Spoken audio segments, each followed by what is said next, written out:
नमो विष्णुपादाय कृष्णपृष्ठाय श्रीमते भक्तिवेदान्त स्वामिन् इति नामिने। नमस्ते सरस्वती देवे गौरवाणी प्रचारिणे निर्विशेष शून्यवादी पाश्चात्य देशधारिणे। जय श्री कृष्ण चैतन्य प्रभु नित्यानंदा श्री अद्वैत गदाधर श्रीवासादि गौर भक्तवृंदा। हरे कृष्णा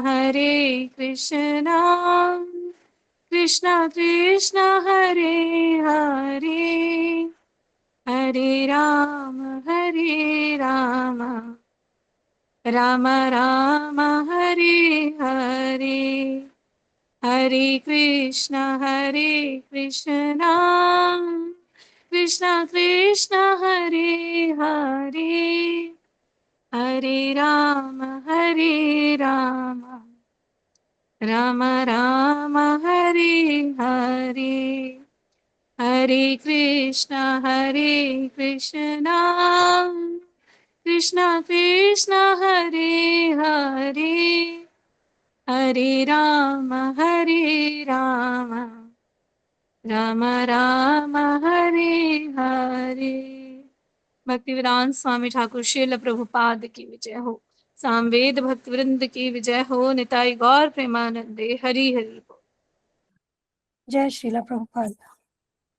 हम पढ़ रहे हैं कृष्ण भावनामृत एक अनुपम उपहार, Krishna consciousness the matchless gift, और इसका हम चैप्टर 2 पढ़ रहे हैं, getting out of the material मायर, भौतिक दलदल से उद्धार। तो कल हमने बात की थी कि जैसे एक स्टेट या कंट्री के लॉज होते हैं, वैसे ही क्या होता है, भगवान की प्रकृति के नियम जो भगवान ने बनाए हैं, है ना, क्योंकि प्रकृति भगवान के अंडर ही काम कर रही है, तो वो नियम भगवान के द्वारा दिए गए हैं। अब जैसे किसी स्टेट के लॉज अगर हम फॉलो नहीं करें तो हमें पनिशमेंट मिलती है और हम उससे बच नहीं सकते। उसी तरीके से क्या है, जो भगवान के नियम है, प्रकृति के नियम है, अगर हम उसको फॉलो नहीं करते हैं तो फिर क्या है, हमें पनिशमेंट मिलती है। ठीक है, और स्टेट के लॉज से हम बच भी जाएं, लेकिन भगवान के नियम जो है इनफैलेबल है। इनफैलेबल मतलब अचूक है, उससे आप बच नहीं सकते। अब कई बार क्या होता है, हम बहुत सिचुएशन देखते हैं कि कोई व्यक्ति जो है, हम देखते हैं कि बहुत अच्छा उसका आचरण है सब कुछ, बट फिर भी वो कुछ प्रॉब्लम देख रहा है। तो अब ये लाइफ ऑन लाइफ की बात होती है। हमारे को बड़ी छोटी पिक्चर दिख रही है यहाँ, परंतु आत्मा की एटर्नल जर्नी है। कई मिलियन बिलियन जन्म लिए हैं, ठीक है, जीवों ने, क्योंकि यहीं फंसे हैं जन्म जन्मांतर। तो क्या होता है कि ये जो जीवन है, it's a flash of time. तो उसमें जो हमें चीजें दिखती है, हम केवल उस संदर्भ में हम अंडरस्टैंड नहीं कर सकते, क्योंकि ये तो क्या है कि जीवन से चलता आ रहा है। अब आपको उदाहरण पता ही है, भीष्म पितामह का उदाहरण पता है ना, कि उनको क्यों तीरों की शैया जो है वो लेनी पड़ी, तो उनका भी पास्ट लाइफ से रिलेटेड था। या आप धृतराष्ट्र जो है, उनका भी पास्ट लाइफ से रिलेटेड था कि क्यों उन्हें उन्हें 100 बेटे जो है, 100 पुत्र, उनकी मृत्यु। हालांकि ठीक है, धृतराष्ट्र की बात करें, उन्होंने तो इस जीवन में भी अगर हम देखें एज किंग धृतराष्ट्र, तो उन्होंने वो अधर्म का ही साथ दिया, तो that is different thing. But जो 100 पुत्र का जो उनको वियोग, उनसे वियोग जो झेलना पड़ा, वो पास्ट लाइफ से। तो क्या होता है, वो चीज हम अभी देख नहीं सकते। तो इसलिए कई बार हमें ऐसा लगता है कि कोई व्यक्ति इतना अच्छा है, उसके साथ बुरा क्यों हो रहा है ना। या कई बार अब इसका विपरीत भी होता है, कई व्यक्ति बहुत बुरे होते हैं लेकिन उनके साथ अच्छा होता है। अब देखो, हमें दोष दृष्टि नहीं रखनी है, हमें नहीं कहना ये अच्छा है बुरा है, उस सेंस में मैं नहीं कह रही हूँ कि हम किसी को कंडेम करें कि अरे ये तो इतना बुरा है, इसके साथ अच्छा क्यों। बट कहने का मतलब है, कई अच्छे कार्य करते हैं तो भी दुख देखते हैं, कई कार्य सही नहीं कर रहे हैं तो भी वे उनको कुछ वो खुश है, ठीक है, उनको धन धान्य संपत्ति है, खुश है, हेल्थ अच्छी है, लॉन्ग लाइफ है। आपको ये मतलब ये ऐसा लगेगा कि ये पार्शियलिटी हो रही है या कुछ कुछ ठीक नहीं है, इम्बैलेंस है बड़ा ये, बट ये इम्बैलेंस नहीं, ये परफेक्ट है। ठीक है, ये समझना। कभी भी भगवान के नियम पे ना हम क्वेश्चन नहीं कर सकते हैं आइडियली। जब हम अच्छे से ये जान जाएंगे कि भगवान के नियम जो है वो इनफेलेबल, अचूक है, वो कभी गलत नहीं हो सकते हैं, वो नियम कभी गलत नहीं हो सकते। तो इसका मतलब अगर हमारे साथ भी कुछ अच्छा नहीं हो रहा है तो इसका मतलब क्या है, उसकी रिस्पॉन्सिबिलिटी हमें स्वयं लेनी होगी। वो भगवान और भगवान के नियम उन पे हम नहीं डाल सकते हैं वो रिस्पॉन्सिबिलिटी कि ये दुख तो हमें भगवान दे रहे हैं। नहीं, हमने ऐसा कुछ कार्य किया है। ठीक है, तो नियम कभी भी चुकते नहीं है, ये ध्यान रखना बिल्कुल। ठीक है, और हमने और क्या बात की थी, मानसिक रूप से भी पाप करता है व्यक्ति, और वाचिक रूप से भी और कायिक रूप से भी। मानसिक में सोच करके, वाचिक में बोल करके, और कायिक शरीर से एक्ट करके, फिजिकल एक्शन से। ठीक है, तो हमें केयरफुल रहना है। और इसमें भी आप समझो सटल चीज, सबसे पहले वो विचार के रूप में ही आता है ना। तो वहीं पर इसको भी आप ऐसे ही समझो, थिंकिंग फीलिंग विलिंग की तरह ही समझो, जो मन का काम है ना, अल्टीमेटली ड्राइव वही कर रहा है इन चीजों की तरफ हमें। तो कोई चीज आप मानसिक रूप से सोचते रहोगे या कुछ गलत करने का सोचोगे तो वो वाचिक और कायिक रूप से आएगी ही आएगी। ठीक है, क्योंकि अभी क्या है, माइंड जो है वो हमारा फ्रेंड नहीं है, वो हमारा एनिमी है। ठीक है, तो उसकी बात नहीं सुननी है बेसिकली। अब यहाँ पर क्या है कि अगर कोई व्यक्ति पाप करता है तो उसे ऐसा लग सकता है कि मुझे तो कोई नहीं देख रहा, ये तो मैं बिल्कुल जो भी कर रहा हूँ कोई देखने वाला है नहीं, बट ऐसा नहीं है। ठीक है, तो सबसे बड़े जो विटनेस है वो कौन है, भगवान श्री कृष्ण, जो परमात्मा रूप में हृदय में विराजमान है। और वो केवल इतना ही नहीं कि जो आप कर रहे हैं उसके साक्षी हैं, जो आप सोच रहे हैं, जो आप करने वाले हैं, भगवान को सब पता है। ठीक है, तभी तो वे भगवान है ना। ठीक है, अब क्या है कि अब यहाँ पर हमें ये समझना है कि आत्मा जो है वो क्यों सिंफुल एक्शन करती है और भगवान रोकते क्यों नहीं है ना। ऐसा प्रश्न आता है कि जब हम पाप करना चाहते हैं तो वही भगवान हमें रोकते हैं। पर उसमें हमें ये समझना है कि भगवान हमारी जो इच्छा शक्ति है ना, फ्री विल है, उसके बीच में भगवान इंटरफेयर नहीं करते हैं। तो वो हमें जो भी हम करना चाहते हैं ना उसका वो चांस हमें देते हैं। अब इसको आगे पैराग्राफ में प्रभुपाद जी समझा रहे हैं, ये देखिए। In this way, Krishna gives us a chance. If we want Krishna, he will give us a chance to have him. And if we don't want Krishna, he will give us a chance to forget him. तो भगवान हमें एक अवसर देते हैं। अगर हम भगवान के पास जाना चाहते हैं, भगवान को चाहते हैं, तो भगवान हमें ऐसा अवसर देंगे कि हम उन्हें प्राप्त करें। लेकिन अगर हम भगवान को भूलना चाहते हैं तो उसके लिए भी भगवान हमें अवसर देंगे कि हम उन्हें भूल जाएं। ठीक है, तो दोनों, क्योंकि लव जो होता है ना, प्यार जो होता है वो फोर्सफुल नहीं होता। कोई भी प्यार, अगर हम प्यार की बात करें तो it can not be forced, वो नेचुरली वो आना चाहिए। तो भगवान हमें फोर्स नहीं करते हैं कि मुझसे प्यार करो। ठीक है, अब हम भगवान से दूर जाना चाहते हैं तो भगवान उसी प्रकार से हमें अवसर देते हैं। क्योंकि देखो यहाँ पर क्या समझने की बात है, ये जो प्रकृति है जिसमें हमने जन्म लिया है यहाँ, ये तीनों गुणों से बनी है ना। तो यहाँ पर इन तीनों गुणों से संबंधित सारी फैसिलिटीज है। जिस गुण में हम कनेक्ट होना चाहते हैं उस गुण से संबंधित हमारे पास फैसिलिटी है, चाहे वो फूड आइटम हो, चाहे वो किताबें हो, व्यक्ति हो। ठीक है, चाहे वो दान हो, तपस्या हो, ज्ञान हो, सारी चीजें अगर देखोगे ना, अभी इसके ऊपर हम सीरीज चल रही है अभी हमारी, तो उसमें धीरे धीरे देखोगे। अभी कर्म के ऊपर पीछे मैंने एक वीडियो डाली थी कि ये जो तीनों गुणों में व्यक्ति होते हैं किस प्रकार के कर्म करते हैं और इन्हें किस प्रकार का उससे फल मिलता है ना, कर्ता कर्म और कर्म फल, इसके ऊपर डाली थी। तो यहाँ पर क्या है, सारी चीजें आपको तीन गुणों में मिलेगी। यहाँ क्या है कि अब हमारी इच्छा शक्ति की बात है कि हम किस गुण से एसोसिएट होना चाहते हैं। यहाँ सारी फैसिलिटी। अच्छा, एक बात और समझनी है, एक तो तीन गुण की प्रकृति, ठीक है। अब साथ में क्या है, यहाँ पर भगवान ने गुरु साधु शास्त्र भी दिए हैं जिससे कि हम तीन गुणों से निकल सके। तो कहने को क्या है, ये जेल है, ये भौतिक जगत क्या है, एक जेल है। ठीक है, यहाँ पर हम सारे क्या कैदी हैं, क्योंकि हमने भगवान के नियम को तोड़ा है ना, हमने भगवान के नियमों को तोड़ा है। तो इसीलिए हम यहाँ पर क्या है, सजा लेने के लिए आए हैं। और यहाँ पर जो हमारी बेड़ियां हैं वो क्या है, ये तीन गुणों की बेड़ियां हैं। अगर सतोगुण की बात करें तो वो क्या है, सोने की रस्सी है ना, और रजो की बात करें तो चांदी की रस्सी, और तमो की बात करें तो लोहे की रस्सी। ऐसे भी आप समझ सकते हैं। ठीक है, या इसको ऐसे भी ले सकते हैं कि शरीर ये पिंजरा है, तो अगर हम उच्च योनियों की बात करें तो वो सोने का पिंजरा हो गया, आत्मा सोने के पिंजरे में है। और एकदम निम्न वाली योनियां हो गई तो समझिए कि लोहे का पिंजरा है, और जो बीच में आती है इनके योनियां तो वो समझिए कि चांदी का पिंजरा है। तो दोनों तरीके से समझिए। अब क्या है कि एक तो ये चीज हो गई कि यहाँ पर ये बेड़ियां हैं जिससे हम बंधे हैं, लेकिन यहाँ पर भगवान ने गुरु साधु शास्त्र दिए हैं। इतना ही नहीं कि भगवान स्वयं यहाँ पर आते हैं, है ना, किस लिए आते हैं? ताकि हमारा उद्धार हो, हम इन बेड़ियों से निकल सके। तो वो भी अपॉर्चुनिटी हमें भगवान ने यहाँ दी है।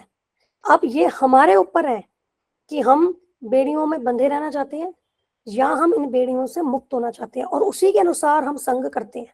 तो यहाँ पर एक तरफ हम क्या कह रहे हैं कि बेड़ियों से बंधे हैं, है ना, और दूसरी तरफ क्या कह रहे हैं कि भगवान हमारी इच्छा शक्ति में हस्तक्षेप नहीं करते। इस पे भी प्रश्न उठ सकता है, प्रश्न कि भगवान तो भाई हमारी इच्छा शक्ति जो है फ्री विल पे हस्तक्षेप नहीं करते, तो हमें यहाँ बांधा क्यों है? तो यहाँ समझने की बात यह है कि हम स्वयं जो है प्रकृति को भोगना चाहते हैं, इसीलिए हम यहाँ डाल दिए गए हैं। अब यहाँ पर भगवान ने ये तीनों गुणों से संबंधित सारे जो अरेंजमेंट यहाँ ऐसा हमें दिया है, लेकिन यहाँ हम बंधे किस प्रकार से हैं? जब हम अपनी इच्छा शक्ति को मिसयूज करते हैं।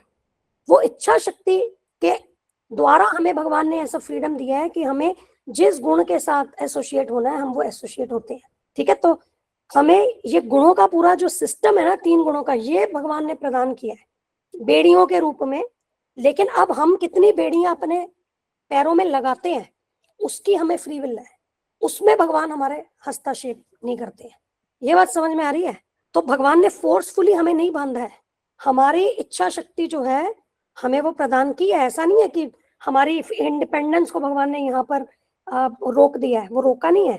फैसिलिटी हमें यहाँ ऐसी दी है 3 गुणों की, ठीक है। अब हम अपनी इच्छा शक्ति का जब दुरुपयोग करते हैं तो हम ये बेड़ियों के द्वारा क्या बंध जाते हैं। और यहीं पर भगवान ने क्या गुरु साधु शास्त्र दिए हैं, भगवान स्वयं यहाँ आते हैं।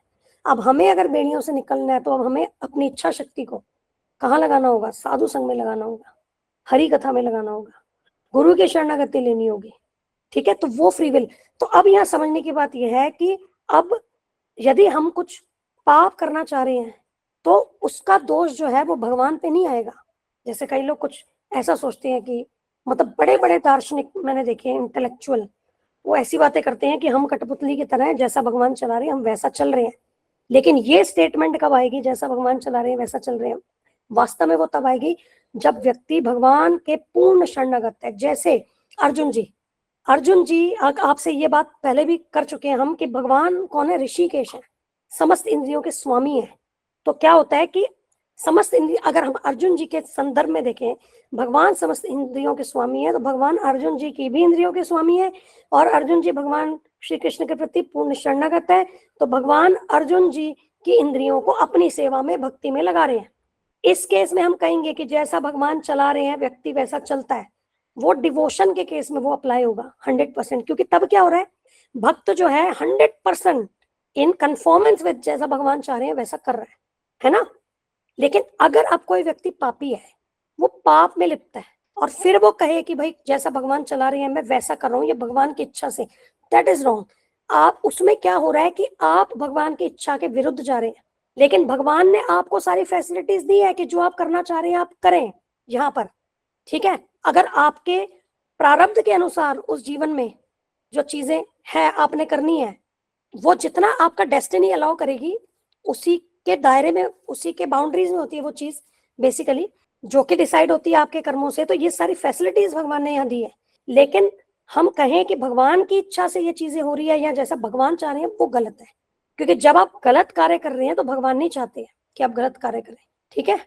तो यहाँ पर ये चीज बहुत इंपॉर्टेंट है। अब जैसे गुरुजी बताते हैं, बैंक का उदाहरण देते हैं ना, कि अगर कोई टेलर है, आप उसके बाद जाकर के बोले कि भाई मुझे कुछ पैसे निकालने हैं, तो वो चेक करेंगे कि आपके अकाउंट में वो पैसे हैं कि नहीं।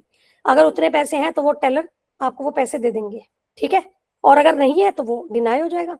उसी तरीके से अगर आप अपनी फिंगर उठाना चाहते हैं तो आपका जीवन अगर तब है और आपके मतलब आपके भाग्य में, आपके प्रारब्ध में वो जीवन अभी एग्जिस्ट अभी है, वो जीवन की अवधि है, तो वो सैंक्शनिंग जो है, उंगली उठाने की इच्छा शक्ति आपकी थी कि आपने उंगली उठानी है, लेकिन पीछे सैंक्शनिंग कौन कर रहे हैं? भगवान कर रहे हैं वहां पर, ठीक है। अब इसी एग्जाम्पल को थोड़ा सा आगे चलिए। आगे ये बात है कि टेलर के पास व्यक्ति गया, उसने पैसे निकाले, उसके बाद उसने उस पैसे से जाकर के शराब पी ली, और वो बाद में बोला कि अरे ये टेलर ने तो ये मुझे सुविधा दी थी, उसने तो मुझे पैसे दिए थे, तो उस पैसे से मैंने शराब पी ली। तो उसका दोष वो टेलर पे मढ़ दिया कि नहीं, ये तो बैंक वाले उस व्यक्ति की गलती है, उसने मुझे पैसे दिए, तभी मैंने शराब पी, तभी मैंने नशा किया, जुआ किया। तो that is wrong. That is, वो फैसिलिटी उसको प्राप्त हुई, लेकिन उसने उस फैसिलिटी का मिसयूज किया, है ना, उसमें टेलर जिम्मेदार नहीं है।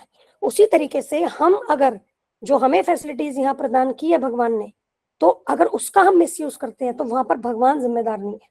ठीक है, तो ये वाले उदाहरण को थोड़ा सा आप ना, टेलर वाले उदाहरण को एक लेवल आगे जा करके इसको ऐसे समझ सकते हैं। ठीक है, तो ये क्लियर है। गॉड माता डज जी, नॉट, इसको इसको ऐसे जैसे हमारे कर्मों के अनुसार हो रहा है ये सब, ऐसा सोच सकते हैं? इसमें हमारे कर्मों के भगवान। अनुसार, देखो यहाँ पर बड़ा कॉम्प्लेक्सिटी है।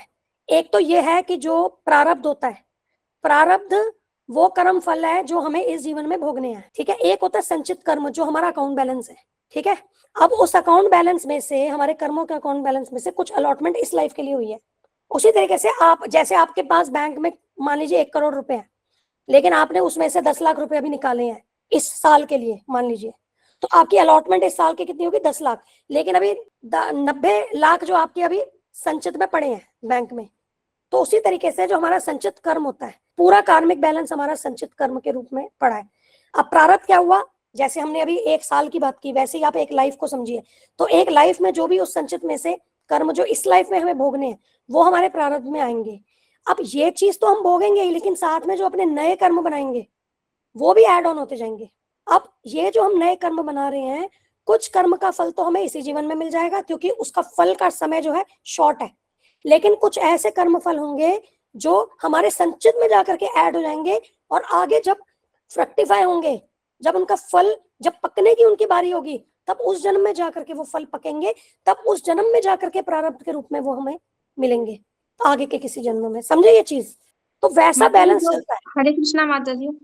हाँ जी, माता जी, जो भक्ति में लगा है तो उसके भी अगले जन्म के लिए वो हो जाएंगे कि उसको सब इसी जन्म में हो जाएगा? देखो भक्ति के लिए क्या होता है कि हमारे जो भी कर्म का जो भी बैलेंस है ना, वो डिपेंड करेगा हम इस प्रपोर्शन में कि हम भगवान कृष्ण के प्रति कितने शरणागत हैं। चाहे तो हम तुरंत इससे मुक्त हो सकते हैं, पर वहां उस तुरंत में ये बात आती है कि तुरंत पूर्ण शरणागति होनी चाहिए। क्योंकि भगवान अर्जुन जी को क्या कहते हैं, सर्वधर्मान परित्यज्य माम एकम शरणं व्रज अहम त्वाम सर्व पापेभ्यो मोक्षयिष्यामि मा शुचः। वे कहते हैं कि तुम सारे धर्मों को छोड़ करके केवल एक मेरी शरण में आओ, मैं तुम्हें पापों से मुक्त कर दूंगा, तुम डरो मत। अब ये श्लोक आप कैसे अप्लाई करोगे लाइफ में? अब जिस प्रपोर्शन में हम भगवान के सरेंडर है, उसी प्रपोर्शन में हमारे क्या, ये कर्म फल का सबका नाश होगा। जो बाहर रह रहा है अगर वो भी पूर्ण रूप से सिलेंडर है तो उसका भी अगला तो नहीं जाएगा ना माता जी? इसी जन्म में सब क्लियर हो, मतलब भगवान हर लेंगे। जैसे हम फुल टाइम तो नहीं है, पूर्ण शरणागति तो अभी हमारी नहीं है। हाँ, बाहर। प्रयास करते रहिए। अब समझिए ये चीज, इसमें माता जी एक चीज और हमें क्या समझनी है, ये चीज भगवान जाने, जैसा भगवान चाहे हम वैसे रहेंगे, है ना। अब हम भगवान की सेवा कर रहे हैं, किस लिए कर रहे हैं? अभी शुद्ध भक्ति की डेफिनेशन लगाए, जब हमारे मन में ऐसे विचार आए ना, तो वहां पर जो शुद्ध भक्ति की परिभाषा ना, उसको अप्लाई करें कि शुद्ध भक्ति क्या होती है। केवल भगवान के संतुष्टि के लिए, उनको आनंद देने के लिए हमें सेवा करनी है। अब बदले में हमारे कर्म कटते हैं, नहीं कटते, हम कष्ट भोगते हैं, आगे जन्म जन्मांतर यहीं फंसे रहते हैं, तो हमें कोई प्रॉब्लम नहीं है। हम ये चाहते हैं कि हर जन्म जन्मांतर, हर क्षण केवल हमें भगवान की सेवा मिले, बस। क्योंकि ये बड़ा कॉम्प्लेक्स चीज है माता जी। अब इसका बहुत डेफिनेटिव रिप्लाई नहीं है। आप समझिए, इसका एकदम डेफिनेटिव रिप्लाई हम नहीं कह सकते, क्योंकि ये भगवान जानते हैं। अब भगवान अर्जुन जी को कहते हैं ना कि तुम्हारे और मेरे अनेक अनेक जन्म हो चुके हैं। 4th चैप्टर में बोलते हैं ना, कहते हैं तुम्हें अपने जन्म याद नहीं है मुझे, पर मुझे सारे जन्म याद है, ऐसा कहते हैं ना भगवान। तो अब हम इस चीज का डेफिनेटिव आंसर कैसे दे, जब हमें पता ही नहीं हमने पीछे क्या किया, हमें उस चीज की स्मृति है नहीं। तो बेटर है कि ये चीज हम भगवान पे छोड़ दे। जब भगवान पे हम आश्रित हो गए, तो अपना सब कुछ भगवान को ही समर्पित है कि ठीक है, हमने जो किया उसके बदले जो भी हमारा आगे होता है, जैसा होता है वो होए, हमें कोई परवाह नहीं है। बस हरि नाम नहीं छूटना चाहिए, आपकी सेवा नहीं छूटनी चाहिए। ठीक है, इसमें हम जी इसी तरीके से विचार कर सकते हैं माता जी, है ना। ये कोई बिजनेस नहीं है ना, it is not a business. ये सिर्फ एक प्रयास है जिससे हम भगवान के आनंद के लिए और ज्यादा प्रयास और सेवा करते रहें, बस ये यही है। ठीक है ना। इसीलिए माता ठीक जी है। भगवान इस श्लोक में कहते भी है ना लास्ट में कि तुम डरो मत, सर्वधर्म परित्यज्य में, कि सब धर्मों का त्याग करो, मेरी शरण में आओ, मैं तुम्हें सभी पापों से मुक्त कर दूंगा, डरो मत। उन्हें ये जो लास्ट में जो लाइन बोली है भगवान ने, ये इसीलिए बोली है क्योंकि हमारे मन में ये विचार स्वाभाविक है आएंगे कि भाई हाँ हम अभी जैसे माता जी प्रश्न कर रही हैं, ये मोस्टली आते ही है कि हम बिल्कुल अभी फुल्ली सरेंडर नहीं है, फुल टाइम नहीं है, या जैसे भी गुरु जी के भी हमने कोर्स सुन के ऐसे विचार मन में आते ही हैं कि हम कैसे फिर जो है भगवत प्राप्ति करेंगे या इन सारी जंजालों से बाहर कैसे निकलेंगे।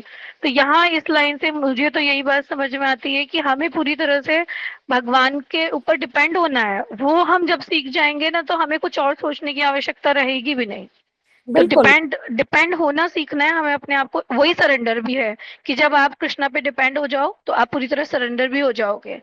अभी जब तक हम ये सोचते रहते हैं ना कि ये मैं कर लूं या ऐसे सोच लूं, तो वो वही माता जी मुझे लगता है कि वही चीजें हमें फंसाती हैं। जब जब जिन चीजों के लिए हम ये सोचते हैं कि नहीं हम विचार कर लेंगे, हम कर लेंगे इन चीजों को हैंडल, और इसीलिए गुरु जी कहते हैं कि आप लोग अपने अपने से विचार करते हो और अपने आप से काम करते हो, आपको गुरु की शरण लेनी चाहिए क्योंकि गुरु साक्षात हरि तेना। तो ये चीजों को ध्यान में रखते हुए हमें गुरु की शरण होना चाहिए। गुरु की अगर आप पूर्ण रूप से शरणागति हो जाएगी तो आप कृष्ण को सरेंडर हो जाओगे, है ना माता जी? क्या मैंने सही हाँ बोला? बिल्कुल बिल्कुल परफेक्ट माता जी, परफेक्ट। जी वैसे भी कृष्ण भगवान क्या कहते हैं, मन मना भव मत भक्त, अब सदैव मेरा चिंतन करो। तो हमें चिंतन भगवान का ही करना है, और कोई विचार दिमाग में लाना ही नहीं है क्या होगा, कल क्या होगा, पीछे हमने क्या किया, आगे क्या। अपने अपने को केवल भगवान श्री कृष्ण से ओत प्रोत कर दो बस, अपने जीवन को, है ना। तो बस सब हमें करना ही वो है, बाकी कोई विचार आना ही नहीं चाहिए, बाकी जैसे कृष्ण चाहेंगे, है ना। चलिए, एकदम परफेक्ट डिस्कशन। अब आगे देखिए। In this way, Krishna gives us a chance. If we want Krishna, he will give us a chance to have him. And if we don't want Krishna, he will give us a chance to forget him. If we want to enjoy life forgetting Krishna, forgetting God, Krishna will give us all facility so that we can forget. But if we want to enjoy life in Krishna consciousness, Krishna will give us a chance. Krishna will give us the chance to make progress. That is up to us. तो अगर हम अपने जीवन को केवल इंद्रिय तृप्ति में लगाना चाहते हैं, भगवान कृष्ण को भूलना चाहते हैं, तो भगवान हमें वो सारी सुविधाएं देंगे।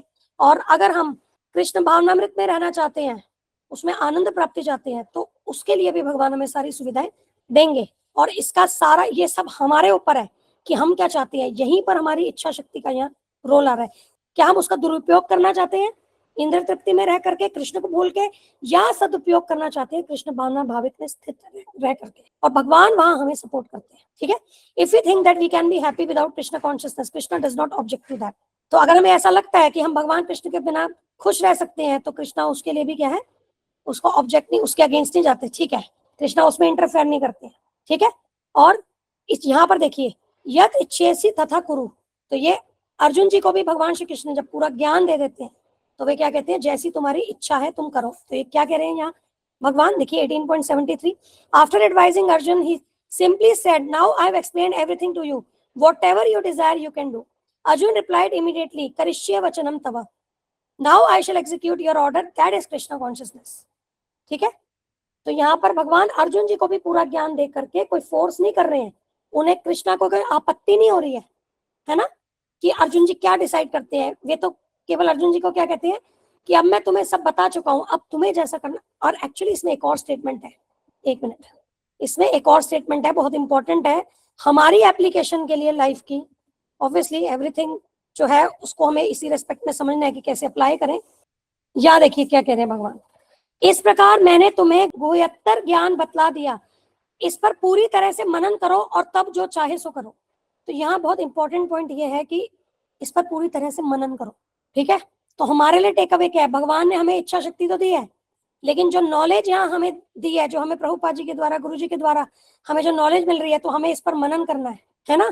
और जब हम मनन करेंगे, जब इस ज्ञान को समझेंगे, तभी जो हमारी इच्छा शक्ति है ना, उसको हम भगवान की इच्छा के लिए लगा देंगे, समर्पित कर देंगे।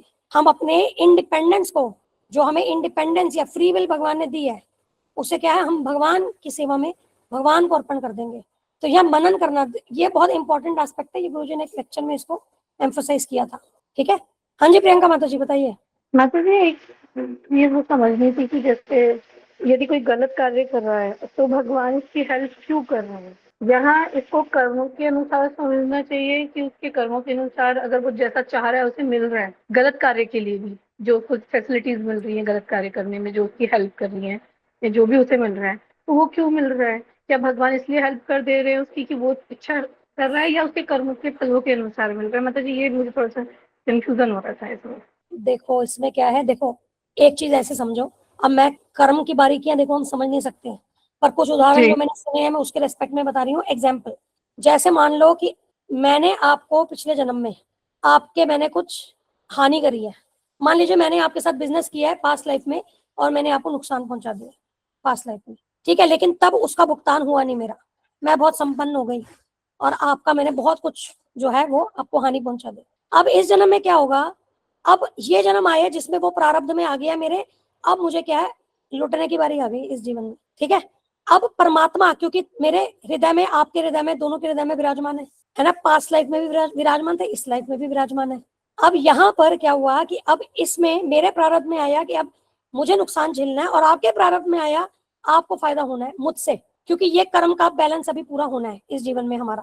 तो अब क्या होगा कि परमात्मा हृदय में मुझे प्रेरणा देंगे कि मैं आपके साथ जाकर के बिजनेस करूं, आपको प्रेरणा देंगे कि आप मेरे साथ बिजनेस करो। मैं प्रपोजल लेकर आई, आपको बहुत अच्छा लगा, अभी मैं ये नहीं जान रही हूँ कि यहाँ तो मेरा नुकसान होने वाला है, मुझे प्रेरणा क्योंकि मुझे अब उसका भुगतान लेना है इस जीवन में, तो मैं आपके पास आई, मैंने आपके साथ बिजनेस किया और अब इस बिजनेस में मैंने लूज किया और आपने गेन किया, तो जो मैंने आपका छीना था वो मैंने आपको इस जीवन में लौटाया। एक तो ये चीज है, यहाँ पर तो कर्म का क्लियर दिख रहा है कि पास्ट लाइफ के कर्म के कारण यहाँ हुआ, तो परमात्मा ने उस हिसाब से गाइड किया और वो बैलेंस हो गया। अब इसी तरीके से जैसे पति पत्नी होते हैं, बच्चे होते हैं, परिवार होता है, सबके कोई ना कोई कर्म साथ में जुड़े होते हैं, है ना। तो वहां पे तो क्लियर कट है कि आप कर्म के अनुसार आपको उस प्रकार के जो माता पिता है वे माता पिता मिले, वैसे बच्चे मिले, वैसा परिवार मिला, ये कर्मों का हो गया। अब दूसरी चीज आती है कि फ्री विल का मिसयूज, ठीक है। अब अगर यहाँ पर मैं किसी एक सिचुएशन में अपनी फ्री विल का मिसयूज कर रही हूँ, वहां पर भी भगवान मुझे साथ देंगे। क्यों? क्योंकि मुझे भगवान फोर्स नहीं कर रहे हैं, मैं यहाँ पर मनमाने ढंग से काम करना चाहती हूँ। जैसे सोचो बच्चा होता है, अब बच्चे को पिता कितनी बार बोले कि आप ऐसा मत करो बेटा, आप गिर जाओगे, गलत मत करो, लेकिन फिर भी कई बार आप देखते हो कि बच्चे वो करते हैं और फिर उन्हें चोट लगती है। ऐसा होता है कि नहीं होता? और कई बार पेरेंट्स भी फिर कह देते हैं कि अच्छा अब ये मान ही नहीं रहा है कि ठीक है तू करके दे, विवश हो जाते हैं। अब हम सब देखो पेरेंट्स हैं मेजोरिटी सब, तो हम समझते हैं कि हम कई बार बच्चों को कितनी चीज समझाने के प्रयास करते हैं, लेकिन कई बार ऐसा होता है बच्चा नहीं मानता, फिर हम कहते हैं छोड़ कर, मतलब हम दुखी हो जाते हैं कि ये बच्चा क्यों नहीं इसको समझ में आ रही है, और फिर वो बच्चा ऐसा कुछ कार्य करता है और वो उसको प्रॉब्लम होती है। तो हमारी स्थिति भी समझो ऐसी हो गई है, मतलब भगवान की स्थिति समझो ऐसी हो गई कि हम इतनी मनमानी करना चाहते हैं कि भगवान ने हमें छोड़ दिया फिर कि तुम मेरी सुनना ही नहीं चाहते, तो वहां पर भगवान सैंक्शनिंग कर देते हैं, लेकिन वहां भगवान की इच्छा नहीं है, वहां भगवान की इच्छा नहीं है, वहां हमारी इच्छा चल रही है, हम भगवान की इच्छा फॉलो नहीं करना चाह रहे। और साथ में भगवान हमें फैसिलिटीज देते हैं, गुरु साधु शास्त्र भगवान स्वयं आते हैं, है ना, ताकि हम क्या है कि भगवान की इच्छा को जाने और उस और हम कार्य करें। तो जैसे एक हठी बालक होता है, वो अपने माता पिता की नहीं सुनता हट करता है, तो फिर माता पिता भी क्या है हस्तक्षेप नहीं करते, इंटरफेयर नहीं करते, और फिर आगे बच्चा जाकर के उसको कष्ट मिलता है। हम उसी हठी बालक की तरह जो अपने पिता की सुनना नहीं चाहते। और दूसरी बात यहाँ पर यह समझना है कि प्यार जो होता है वो फोर्स नहीं होता है वो चीज कि भगवान हमें क्या है हमें फोर्सफुली कहें, वो नहीं होता, भगवान ने हमें इच्छा शक्ति दी है। अब यहाँ समझने की एक और बड़ी इंपॉर्टेंट बात है जो कर्म से संबंधित है। अब एग्जाम्पल, मैं अंबानी बनना चाहती हूँ, मैं अंबानी से भी ज्यादा मेहनत कर रही हूँ, लेकिन मैं अंबानी नहीं बनी हूँ। अब ये फल ऐसा क्यों हुआ? मैंने तो उनसे भी ज्यादा मेहनत करी। अब जब धीरू भाई अंबानी को अपने टाइम में उन्होंने बहुत मेहनत की, उनको अपॉर्चुनिटी मिली, इतना बड़ा एम्पायर उन्होंने खड़ा किया, लेकिन क्या उनके समय में और लोगों ने उनसे ज्यादा भी मेहनत नहीं करी होगी? लेकिन उन्हें क्यों नहीं मिला? अब यहाँ पर कर्म का खेल आता है कि उनके प्रारब्ध में इस जीवन में वो सब लिखा था उनको प्राप्त होना, तो व्यक्ति अपने कर्मों के द्वारा केवल उतना ही प्राप्त कर सकता है जितना उसके प्रारब्ध में है। वहां अपनी इंडिपेंडेंस इच्छा शक्ति से वो मेहनत तो कर रहा है, वो इच्छा तो कर रहा है, लेकिन उसका जो फुलफिलमेंट होगी वो उसके प्रारब्ध के अनुसार होगी। एक ये चीज भी हमें समझनी है, ठीक है। देखो अभी तक कर्म का जितना मैं समझी हूँ ना। जी माता जी, नहीं समझ में आया है कि यही है कि भगवान तो पूर्ण वैराग्य है, तो वो ये संभाव रखते हैं, वो ये नहीं देखते हैं कि हम देख रहे हैं ना इस नजर से भी कि कोई गलत कार्य कर रहा है, कोई पापी है ना माता जी।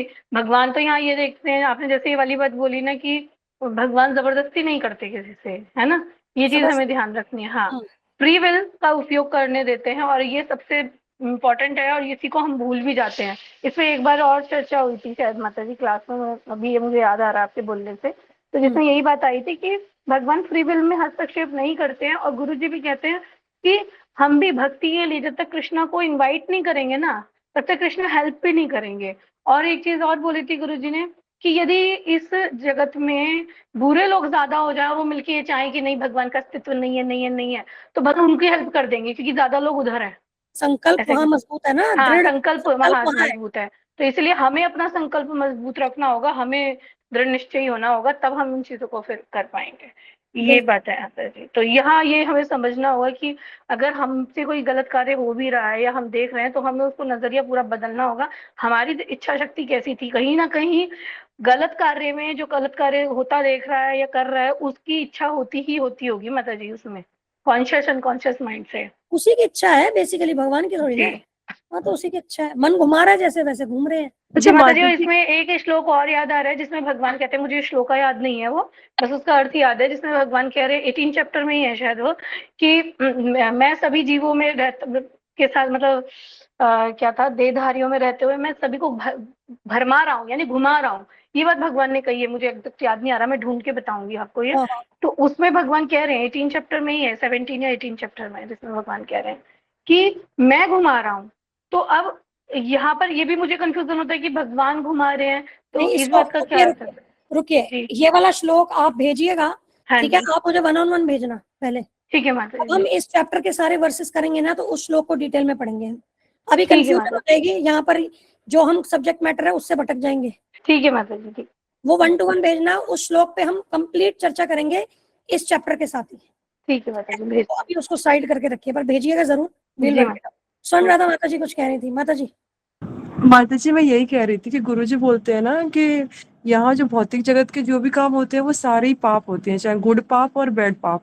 बिल्कुल तो भगवान तो फिर भगवान ने हमें ज्ञान दे दिया, फिर हमारी पाप पुण्य तभी तो लगते हैं कि पाप कर्म करेंगे तो जो फ्री विल है हमारी उसी को हम यूज करके कर रहे हैं ना। भगवान तो सैंक्शन करेंगे जितना जीवन मिला है हाँ ना, हम तो जितने कर्मों के हिसाब से हमें जीवन मिला है, तो भगवान ने तो पहले ही बता दिया कि ये पाप कर्म है, सिर्फ हाँ भक्ति करोगे तो ही पुण्य कर्म है।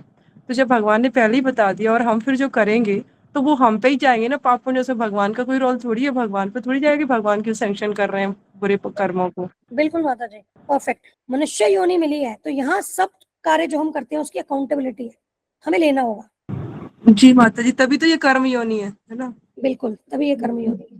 ठीक है, अब यहाँ देखिए, if we think that we can be happy without Krishna consciousness, Krishna does not object to it. तो कृष्णा कोई इस पर आपत्ति नहीं करते हैं। अगर हम भगवान के बिना हमें लगता है कि हम खुश रह सकते हैं। अच्छा, हम ये कर रहे थे यत इच्छेसी तथा कुरु, इसको हमने कर लिया। हाँ, इसके बाद यत इच्छेसी तथा कुरु, तो भगवान अर्जुन जी को कहते हैं, लेकिन इसमें जैसा कि हमने बात की, जो भगवान ने उनको ज्ञान बताया है, तो पहले भगवान अर्जुन जी को कहते हैं कि इस पर पूरी तरह मनन करो, तब जो चाहे सो करो। तो यहाँ समझने का क्या मतलब है, तो इच्छा शक्ति का सदुपयोग कब होगा, जब हम एक प्रामाणिक भगवान श्री कृष्ण के प्रामाणिक प्रतिनिधि से ज्ञान लेंगे, तभी हमें पता चलेगा कि हमें अपनी इच्छा शक्ति का कहाँ उपयोग करना है, और उस ज्ञान पर भी मनन करना आवश्यक है।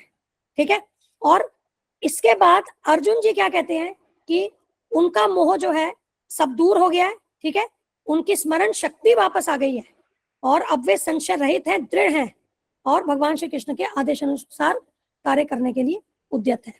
तो this is the result of Bhagavad Gita. कभी कहते हैं ना कि what is the result of reading Bhagavad Gita, 18.73 ये रिजल्ट है। जब हम भगवद गीता के ज्ञान को लेते हैं, उस पर मनन करते हैं, उसको समझते हैं, तो ये एप्लीकेशन, ये रिजल्ट है लाइफ में, कि सारा व्यक्ति का क्या है, सारा मोह दूर हो जाता है, अज्ञानता दूर हो जाती है, स्मरण शक्ति लौट आती है। अभी तो क्या हम भूल गए हैं, भगवान को भूल गए हैं, भगवान से अपना संबंध भूल गए हैं, वो पुनः हमें याद आ जाता है। संशय रहित हो जाते हैं, क्योंकि अब क्या है कि पूर्ण ज्ञान मिल गया, तो संशय रहित हो जाते हैं, दृढ़ हो जाते हैं, और भगवान के आदेश अनुसार कार्य करने के लिए तैयार हो जाते हैं। तो this is the result of the knowledge, attaining the knowledge of Bhagavad Gita. ठीक है, अब यहाँ देखिए आगे, God does not interfere with our tiny independence. If we want to act according to the order of God, then He will help us. Even if one falls down sometimes, if we become sincere, thinking from this time, I shall remain Krishna conscious and execute His orders, then Krishna will help. Then Krishna will help him. तो भगवान हमारी स्वतंत्रता, और हमारी स्वतंत्रता क्या है, बहुत टाइनी है, स्वल्प है। ठीक है, भगवान पूर्ण रूप से स्वतंत्र है, भगवान के हम अंश है, हम आंशिक रूप से स्वतंत्र हैं, हमारी स्वतंत्रता में भगवान कोई इंटरफेरेंस नहीं करते हैं, ठीक है। और अगर हम भगवान के आदेश के अनुसार कार्य करना चाहते हैं तो भगवान हमें उसमें हेल्प करते हैं। और ऐसा करते हुए कभी हम पतित भी हो जाते हैं, लेकिन उसके बाद हम निष्ठा रखते हैं अपने अंदर, दृढ़ संकल्प लेते हैं कि अब से मैं कृष्ण भावना भावित होकर भगवान के आदेशों का पालन करूंगा, तो वहां भी भगवान क्या हमें हमारी सहायता करते हैं। तो ये बड़ी इंपॉर्टेंट बात है समझिए, क्योंकि आप देखिए भक्ति में कितने अप्स एंड डाउन आते हैं। उसी प्रकार से जैसे कोई एक छोटा बच्चा होता है, धीरे धीरे जब चलना सीखता है तो बार बार गिरता है, फिर पुनः उठता है, फिर गिरता है, उठता है, प्रयास करता है ना। तो हमारे भी वैसे ही बेबी स्टेप्स की तरह ही होता है इनिशियली, ठीक है, बेबी स्टेप्स की तरह हम गिरते हैं, फिर खड़े होने का प्रयास करते हैं, गिरते हैं, खड़े होने का प्रयास करते हैं। तो जब हम खड़े होने का प्रयास करते हैं, हम संकल्प लाते हैं कि नहीं मैं भक्ति में आगे बढ़ूंगी, तब भगवान हमें सहायता करते हैं, हमें खड़े होने में मदद करते हैं। देखिए, और आप देख सकते हैं जब पेरेंट्स होते हैं, गुरुजी बताते हैं ना, पेरेंट्स जब होते हैं, जब बच्चा चलना सीखता है तो पेरेंट्स को इस बात का ध्यान नहीं होता कितनी बार वो गिरा है। वो क्या देखते हैं, अरे आज मेरा बेटा जो है या मेरी बेटी ये चलना सीखी है ना, वो उस चीज को महत्वता देते हैं। कितनी बार गिरे वो उसको तो ध्यान भी नहीं, याद भी नहीं होता। फिर उनको तो इस बात की खुशी होती है कि मेरा बच्चा अब सक्सेसफुली देखो चल रहा है। तो उसी तरीके से क्या हो, और पेरेंट्स सहायता करते हैं। आप देखो बच्चों को भी, जब छोटे बच्चे चलना सीखते हैं तो ऐसे नहीं आप देखते पैर फैला करके और बच्चे को आगे खड़ा करते हैं, हम बुलाते हैं आजा आजा आजा, और बच्चा आता है ना। हम मम्मियों ने, हमने सबने ऐसा किया ही है। आई एम श्योर आप सबने भी किया होगा, क्योंकि हम ऐसे बाजू में फैला के रखते हैं, अगर बीच में गिरेगा तो हम पकड़ लेंगे। तो बेसिकली हम वहां सहायता कर रहे हैं बच्चे को। उसी तरीके से भगवान हमें सहायता कर रहे हैं। जब हम दृढ़ संकल्प लेते हैं कि हम भक्ति में आगे बढ़ना चाहते हैं, हमें भी सहायता करते हैं। और जब हम भक्ति में चलने लगते हैं तो भगवान को कितना अच्छा लगता है, आप सोचिए, है ना। तो तब भगवान इसका, और भगवान के उसी को इंपॉर्टेंस देते हैं एक तरीके से। जैसे पेरेंट्स होते हैं, भगवान के बच्चे को, बच्चा चलता है वो याद रखते हैं इंपॉर्टेंस। तो इसीलिए भगवान कहते हैं ना कि अगर कोई, जैसे साधु का भी आप देखो, एक भगवान भगवद गीता में कहते हैं ना कि अगर कोई व्यक्ति जो है वो कृष्ण भावनामृत के पथ पर है, लेकिन अपने प्रीवियस कर्मों के कारण अगर कहीं किसी इंस्टेंसेस में वो पतित होता है, लेकिन और फिर पुनः वो, तो भी उसको क्या साधु मानो, क्योंकि पुनः वो अपने संकल्प में क्या दृढ़ है ना। तो इसका मतलब क्या है, जो हमारे फेलियर्स हैं भगवान उनको भी अनदेखा करते हैं। भगवान के लिए इंपॉर्टेंट क्या है कि हम भगवान की ओर आने का प्रयास कर रहे हैं। उसी प्रकार से जैसे पेरेंट्स के लिए इंपॉर्टेंट है कि बच्चा चलने का, छोटा बच्चा जो है बालक, वो चलने का प्रयास कर रहा है ना। लेकिन यहाँ क्या समझना है, डेलिबरेटली नहीं करना है ना, डेलिबरेटली जानबूझ के नहीं करना है कि चलो यहाँ तो क्या भगवान तो अनदेखा करते हैं, या भगवान तो सहायता, जैसे यहाँ लिखा है कि भाई जब पतित होते हैं तो भगवान वहां पर सहायता करते हैं। लेकिन इंपॉर्टेंट बात क्या है, इंपॉर्टेंट बात यह है कि जब सिंसियरली व्यक्ति सोचेगा तब भगवान हमें हेल्प करेंगे। लेकिन हम इनसिंसियरिटी ला करके, अगर हम क्या है कि हम गिरते हैं, भगवान की आज्ञा पालन नहीं करते हैं, और फिर हमें लगता है कि हम बच जाएंगे, कोई बात नहीं, भगवान तो संभाल लेंगे, वो मेंटालिटी जो है दैट इज रॉन्ग। उसी प्रकार से जैसे कहते हैं ना, नाम के बल पर पाप करना, है ना। एक तो हरिनाम जप रहे हो और साथ में आपको लग रहा है कि मैं पाप करता रहूं और मेरे सारे पाप वो हरिनाम से धुलते जाएंगे, तो दैट मेंटालिटी इज रॉन्ग, वो अपराध है, नाम अपराध है, ठीक है। तो यहाँ sincerity is the key point, when we are sincere. क्योंकि देखो हम जन्म जन्मांतर जो है भौतिक प्रकृति के साथ कनेक्टेड रहे हैं, मिथ्या अहंकार में रहे हैं, भौतिक प्रकृति से मलिन रहे हैं, हमारी चेतना शुद्ध है। तो उन पाप कर्मों के प्रवृत्ति जो जन्म जन्मांतर हमारी है, उसके कारण ऐसा होता है कि कभी कभी क्या है कि हम पतित हो सकते हैं, लेकिन वो जानबूझ करके नहीं होना चाहिए। तब हमें पुनः खड़ा होकर के फिर भक्ति के लिए आगे भक्ति में आगे बढ़ना है। संकल्प नहीं छोड़ना है। यहाँ से गिरते हैं फिर खड़े होए, फिर गिरते हैं, कुछ कमी आती है फिर खड़े हो जाए, संकल्प हमने नहीं छोड़ना है। भगवान उसमें हमें सहायता करते हैं। गलती हुई है उसको स्वीकार करें, उसको दोबारा रिपीट ना करें, बस प्रयास करते रहें कि दोबारा वो गलती ना हो। और पास प्रवृत्ति के कारण ये प्रॉब्लम्स आएंगी, ठीक है, लेकिन आगे बढ़ना है हमें वहीं पर ठहर नहीं जाना है, ठीक है। तो आगे देखिए, in all respects even if one falls down he will be excused and given more intelligence. आप देख रहे हैं, अगर वो संकल्प उसका दृढ़ है कृष्ण भक्ति में, और यदि वह उसमें पतित भी होता है कुछ सिचुएशंस में, तो भी क्या है, उसको माफ कर दिया जाएगा, है ना। क्योंकि उसने अब संकल्प ले लिया है कि मैं कृष्ण भावना भावित रहकर भगवान श्री कृष्ण के आदेशों का पालन करूंगा, तब भगवान श्री कृष्ण उसकी सहायता करेंगे। अगर वो गिर भी जाएगा तो भी भगवान उसे क्षमा कर देंगे और उसे और बुद्धि दी जाएगी, और अधिक बुद्धि, मतलब उसको और आध्यात्मिक बुद्धि दी जाएगी। और वह बुद्धि क्या कहेगी, देखिए, this intelligence will say don't do this, now go on with your duty. ऐसा मत करो, अब आप अपने कर्तव्य में आगे बढ़ो। But if one wants to forget Krishna, if he wants to become happy without Krishna, the Lord will give so many chances to enable him to forget him life after life. परंतु अगर कोई व्यक्ति जो है वो भगवान को भूलना चाहता है, भगवान के बिना सुखी रहना चाहता है, तो भगवान भी उसे अनेक अवसर प्रदान करेंगे जिससे वह जन्म जन्मांतर भगवान को भूल जाए। ठीक है, तो आज हम आई थिंक यहीं क्लोज करेंगे। इसकी रीडिंग मुझे लग रहा है 2 से 3 क्लासेस और लगेंगी, नहीं 4 क्लासेस लगेंगी, मतलब वील ट्राई कि उसको, बट इलेबोरेट करते हैं तो थोड़ा वो टाइम लग ही जाता है। ठीक है, तो आज हम यही क्लोज करेंगे। किसी का प्रश्न है तो प्लीज बताइए। और कल की रिकॉर्डिंग प्रोसेस हो गई है, मैं अभी ग्रुप में भेज दूंगी जो कल की क्लास हुई थी। ठीक है, बताइए, एनी क्वेश्चंस? माता जी, जैसा कि आपने शुरू में कहा था कि जो मतलब हमें किसी पे दोष दर्शन नहीं करना, ईर्ष्या की प्रवृत्ति, दोष दर्शन, इसको जड़ मूल से कैसे खत्म किया जा सकता है माता जी? ये कहीं ना कहीं कभी ना कभी ना चाहते हुए भी आ ही जाती है। देखो, उसको तो बस यही है माता जी, विनम्रता। आप जितनी भी क्वालिटीज की बात करें ना, उसका मूल जो है वो विनम्रता है। अपने आप को रास्ते में बड़े तिनके से भी नीचा समझना, बस that is the only way to get rid of all these things. क्योंकि सारी चीजें तभी होती है जब हम विनम्र नहीं होते। ये गलतियां तभी निकल के आती है, क्योंकि जब हम विनम्र नहीं है तो हम अपने आप को ऊंचा समझ रहे हैं। अपने आप को ऊंचा समझ रहे हैं तो हम देख रहे हैं कि अरे दूसरा व्यक्ति ऐसे एंजॉय कैसे कर सकता है, ये तो मुझे मिलना चाहिए, वो तो लायक ही नहीं है इसके। तो वहां ईर्ष्या भाव आ गई, वहां दोष देखना शुरू कर दिया, है ना। दोष व्यक्ति कब देखेगा दूसरे में? जब वो अपने आप को उच्च मानेगा। तो सारे दोष अपने में देखें, तो यही एक तरीका है, अपने अंदर दोष झांके, दूसरे के नहीं। और दूसरा क्या बात समझने की है कि सारे जीव कौन है? जीवेर स्वरूप है कृष्ण नित्यदास। तो मैं भगवान श्री कृष्ण का नित्य दास हूं, तो सामने वाला भी तो नित्य दास है।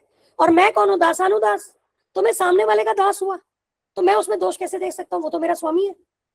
तो अपने आप को नीचा समझना और सामने वाले को अपना स्वामी प्रभु समझना, तो ये दोनों कॉम्बिनेशन में इसको आप समझ करके ना हम इससे बचने का प्रयास कर सकते हैं। माता जी, ये चीज भक्तों में तो आ जाती है, लेकिन थोड़ा सा जो भौतिक रिश्ते हैं, अपने भौतिकतावादियों में ये चीज थोड़ी कम आ पाती है। भक्तों में तो चलो ठीक है, वो भक्त है, लेकिन इधर वालों में इसको कैसे वो करें? माता जी, उसमें ये समझना है कि सामने वाला भी भगवान श्री कृष्ण का दास है, लेकिन वो भूल गया है। पर मैं तो नहीं भूली हूँ, मैं तो समझती हूँ कि सामने जीवात्मा भी भगवान का दास है और मैं दासानुदास हूँ, तो मैं उसकी भी दासी हुई। तो माता जी वहां पर तो ऐसे ही करना पड़ेगा, क्योंकि वहां डिफरेंशिएशन, फिर ये देखो, ये फिर गड़बड़ है कि यहाँ अब हमने क्या बात की थी? सदाचार, वैष्णव सदाचार। सदाचार क्या है? ऐसा आचरण जो हम सदैव करें। और वहां पर कोई ये कंडीशन नहीं है कि अच्छा आचरण केवल भक्तों के साथ ही करना है। हमारी जो मनोवृत्ति है, जो हमारी एटीट्यूड है, भक्तों के साथ ही एकदम परफेक्ट होना चाहिए वैष्णव सदाचार के अंतर्गत नहीं। बाहर जो वैष्णव फॉलो नहीं कर रहे हैं वैष्णव प्रिंसिपल, एक्चुअली वो भी वैष्णव ही है पर भूल गए हैं। है तो सभी वैष्णव ना माता जी, वो अभी पालन नहीं कर रहे क्योंकि वो भूल गए हैं। लेकिन हमारा आचरण, हमारी दृष्टि उनके प्रति क्या होनी चाहिए कि वे भी वैष्णव है, वे भूल गए हैं, तो मेरा आचरण उनके साथ भी, मेरा आचरण क्या है? वैष्णव सदाचार के अनुसार होना चाहिए। माता जी, अब तारी प्रभु जी ने भागवतम की क्लास में बोला है, जब ऐसा लगे ना तो अपना नाम याद कर लेना क्या रखा गया है। हाँ बिल्कुल, हमारा नाम ही इसीलिए इसलिए दास और दासी रखा है। तो जब हमारा नाम आया, मेरा मंजरी महिमा देवी दासी या नित्यानंदनी राधा दासी, स्वर्ण राधा दासी, है ना, जो भी नाम है, जैसे अति प्रिय राधा दासी, तो अब राधा दासी, ठीक है, हम गौरांग महाप्रभु के कैंप में है बेसिकली, तो गौरांग महाप्रभु राधा रानी के भाव में है उस सेंस में बिल्कुल। बट राधा रानी की दासी होने का मतलब, मंजरियों की दासी होने का मतलब क्या है? भगवान के दासों के दास, दासों के दासों के दास होने का ही तो मीनिंग है ना, उसका मतलब तो यही है। अब किसी का नाम रखे कृष्णदास, वो कहे मैं तो केवल कृष्ण की सेवा करूंगा, मैं और किसी का दास ही नहीं हूँ, है ना, तो दैट इज रॉन्ग। कृष्णदास का मतलब क्या है? कृष्ण के दासों का दास, क्योंकि कृष्ण भगवान ही ऐसा कहते हैं कि जो मेरा डायरेक्ट दास है और जो मेरे दासों का दास है, उससे मेरे दासों का दास मुझे ज्यादा प्रिय है ना। तो अपना नाम, बिल्कुल नित्यानंदी माता जी, thank you for adding this. तो अपना नाम याद करें कि भाई हम दास और दासियां हैं, तो कौन सा अहंकार आ गया, कहाँ हमारी फिर हमारा जो बिहेवियरल एस्पेक्ट है वो उसके हिसाब से फिर सर्वत्र, मतलब सबके साथ एक समान होना चाहिए, नॉट जस्ट विद द वैष्णव। वो दोगलापनी हो गया एक तरीके से। वो यही हो गया कि भाई भक्तों के साथ तो मेरा बिहेवियर बहुत अच्छा है, लेकिन भक्तों के बाहर तो बिहेवियर गड़बड़ हो जाता है, वैसा समझ नहीं पाते। और प्रॉब्लम क्या है, देखो प्रॉब्लम क्या है, हम अगर समझेंगे नहीं वो चीज, ठीक है अभी हम बिहेवियर में सही कर रहे हैं बाहर, चलो बहुत अच्छा है, वेल एंड गुड, हम बाहर सबके साथ अच्छा कर रहे हैं, लेकिन अगर हमारे मन में वो भाव अभी आ नहीं रहा है, हमें ये लग रहा है ये तो भक्त नहीं है, तो वो कभी ना कभी क्या हम फॉल कर जाएंगे वहां, बिहेवियर में डिविएशन हो जाएगी। आप समझ रहे हो, क्योंकि वो मन से ही आप कैसा सोच रही है, कैसा भाव है, आपका एक्शन वैसा आएगा, तो उसको करेक्ट आपको मन में करना पड़ेगा, है ना। क्योंकि अभी सुपरफिशियली नहीं तो क्या होगा कि भक्तों के साथ तो सही हो रहा है, क्योंकि हम अच्छे से ये बात समझ गए हैं, लेकिन जो भक्ति में अभी नहीं है उनके साथ मैं सुपरफिशियली अच्छा कर रही हूँ, लेकिन अंदर से नहीं मान पा रही हूँ। ऐसा होगा तो क्या होगा, वो सुपरफिशियली रह जाएगा, अंदर से नहीं मानोगे तो कभी ना कभी आचरण में आ जाएगा। तो क्यों ना उसको अंदर से ही हम सुधार दें, कि बाहर से कभी हो ही ना, ऐसा कोई समय ना आए कि हमसे कुछ गलती हो जाए, हमारे आचरण में कुछ दोष हो जाए। अच्छा माता जी, जैसे भौतिक लोग हमारी निंदा करते हैं और हमारे साथ कुछ गलत करते हैं भौतिक रूप से, तो नेचुरली हम उनको इतना इक्वल भाव में नहीं मान पाते, लेकिन हम ये सोच सकते हैं ना कि हमने पहले के जन्मों में इनके साथ ऐसा किया होगा, इसीलिए ये इस जन्म में हमारे साथ ऐसा कर रहे हैं, और ये सोच के फिर हम उनके साथ न्यूट्रल हो सकते हैं। बिल्कुल, देखो गुरुजी क्या कहते हैं, कहते जब तुम्हारा कोई बुरा करे ना, बोलो मैं तो इतना निकृष्ट हूँ, मेरे साथ तो और बुरा होना चाहिए था, इसे तो मुझे और सुनाना चाहिए था, ये तो कम बोला है, ये विनम्रता है, ठीक है। और कोई बहुत अच्छा करे तो बोलो मैं इसके लायक ही नहीं हूँ, ये तो भगवान की कृपा से मेरी तारीफ कर दी, है ना, भगवान की कृपा से मेरी इन्होंने प्रशंसा कर दी, मैं तो इस प्रशंसा के लायक ही नहीं हूँ। तो दोनों स्थिति, चाहे वो आपके लिए पॉजिटिव स्थिति जो मन को अच्छी लग रही है, चाहे वो नेगेटिव स्थिति जो मन को बुरी लग रही है, दोनों में आपको विनम्रता पूर्वक ऐसे ही सोचना है। कोई बुरा करे, कोई हानि हो, कोई बुरा करे, कोई बुरा बोले तो बोलो मैं इससे ज्यादा बुरे के लायक थी, ये तो बहुत कम में मैं छूट गई, अच्छा करे तो मैं तो उसके लायक ही नहीं हूँ। तो दोनों स्थिति में संतुष्टि रहेगी, विनम्रता रहेगी, है ना। और डेफिनेटली ये कार्मिक बैलेंस है ही, ठीक है। और बेटर क्या है कि अभी भोग लो, कोई गाली दे बोलो थैंक यू वेरी मच, आपने मेरे पाप काट लिए, वेरी गुड, अब मैं भगवान के और क्लोज जाऊंगी। कोई तारीफ करे बोलो भाई प्लीज तारीफ मत करो, भगवान से दूर क्यों कर रहे हो, मेरे पर पुण्य माता की जी हो रहे हैं। मैं क्या करती हूँ उस बात को लेके ना, फिर वो मैं थोड़ा मतलब आना जाना बंद कर देते हैं, जैसे असत्संग भी छूट जाता है। हाँ ठीक है, वो आप अवॉइड कीजिए, दैट इज एब्सोल्युटली फाइन, ठीक है अवॉइड कीजिए, लेकिन वो अवॉइड किस सेंस में, हमारे अंदर क्या सोच होनी चाहिए उस अवॉइड करने की, कि मेरा भाई तो यही है कि असत्संग छूट रहा है, अच्छा है प्रभुपाद सबको छुटाते जा रहे हैं। हाँ बस परफेक्ट, और I will be at peace, तो मेरी चैंटिंग अच्छी होगी, है ना। ये आ करके क्या है कि विचलित करते हैं, ऐसी वैसी बातें करते हैं, मेरा दिमाग बिल्कुल खराब करते हैं, तो मैं कैसे भक्ति करूंगी, बेटर है कि आप दूर रहें, इनसे संग ना करें, तो कम से कम शांति रहेगी, तो मैं और अच्छे से भगवान की सेवा कर सकूंगी। तो वो सत्संग क्या के हिसाब से बिल्कुल परफेक्ट है।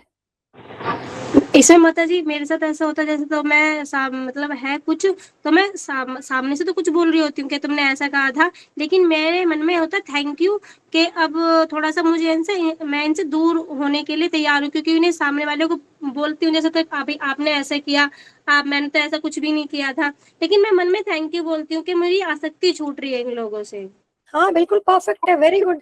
मन में थैंकफुल रहती हूँ, मन में तो थैंक यू रहता है, लेकिन सामने से जो मैं बोलती हूँ वो अलग होता है कि भाई देखो जो सामने बोलते हो बस ये ध्यान रखना है, जितनी भी हमारी डीलिंग हो ना वो सब वैष्णव एटिकेट के अंतर्गत ही होनी चाहिए, उसी की बाउंड्रीज में। अब जी सामने वाला कुछ ऐसी बात करे, नहीं, वो गुरुजी जो बेसिक बोलते हैं ना, पॉइंट तो वही होते हैं कि हाँ ऐसा ये माता जी इसमें ना जैसे हम बात करना बंद कर देते हैं तो सामने वालों को लगता है कि हम अहंकारी हैं, उनसे नफरत करते हैं, इसीलिए हम ये सब बंद कर रहे हैं। माता जी। पर उनको लगने दे है ना, हम उनको अब सफाई देने थोड़ी जाएंगे।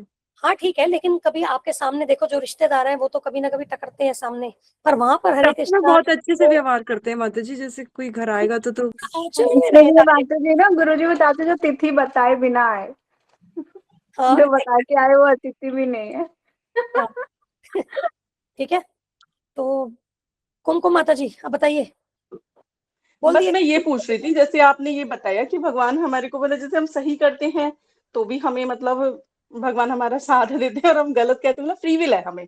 तो माता जी हम कैसे जाने कि जो हम कर रहे हैं सही का तो पता है कि सही सही है, लेकिन हम तो कई चीजें ऐसी भी कर देते हैं ना जो हमें ये लगता है कि हम तो सही है, पर लेकिन वो कहीं ना कहीं गलत होती हैं वो चीजें, तो उसमें भगवान हमें हेल्प कर रहे हैं। आपने ये बताया ना कि भगवान हमारी फ्री विल में हेल्प करते हैं, या तो मेरा क्वेश्चन तो समझाना शायद मेरे को नहीं आ पा रहा है। माता जी उसी के लिए हाँ तो जी भगवान ने बताइए। हमें भगवत गीता दी है, क्या सही है क्या गलत है अच्छा। वो जाने, तो ज्ञान के माध्यम अच्छा। से ही विवेक आता है, उसी से सही गलत की पहचान आती है। तो ज्ञान लेना है उसके लिए। इग्नोरेंट होकर के हम बोले कि भाई मुझे तो पता नहीं था, मैंने गलत कर दिया, मेरी क्या गलती है, मुझे पता नहीं था, वो गलत है। आपकी गलती है, आपने ज्ञान नहीं लिया। तो आपका कर्तव्य है भगवद गीता को जानना, जो कि लाइफ मैनुअल है, उसी से हमें पता चलेगा जीवन कैसे जीना है, ज्ञान लेना है। कई कंडीशन में जैसे हम नहीं रियलाइज कर पा रहे हैं कि ये चीज गलत है, मान लीजिए, मतलब ये एक एक्सेप्शनल वो हो गया कि मैं ये नहीं कह रही कि कोई चीज हम जानबूझ के, हमें समझ में भी आ रही है कि ये गलत है, पर फिर भी हम उसको कर रहे हैं, पर फिर भी नहीं उसको मतलब उसको और डिनाई करे जा रहे हैं कि नहीं भाई। मतलब इसको डिफरेंशिएट करने के लिए मैंने पूछना था। ठीक वैसे आपने ये बात बहुत अच्छी बोली कि उसे हम अपने शास्त्रों से, गुरु साधु शास्त्र से मतलब उसको जाने समझे, मतलब हमें अपनी ही नॉलेज को बढ़ाना है कि वो जो काम, जो भी कुछ हम कर रहे हैं वो सही है या गलत है, ये हमें ही रियलाइज करना होगा ना। बिल्कुल, इस पे हम करेंगे, कल चर्चा करेंगे। ऑलरेडी 17 हो गए हैं, कीर्तन टाइम है। हाँ माता प्लीज जी, कोई बात नहीं, ठीक है माता जी, ठीक है, विल कोई डिस्कस इश्यू दिस। नहीं माता जी, ठीक है हरे माता जी, कृष्णा, ठीक है माता जी, Hare Krishna, Hare Krishna. Thank you so much माता जी। हरे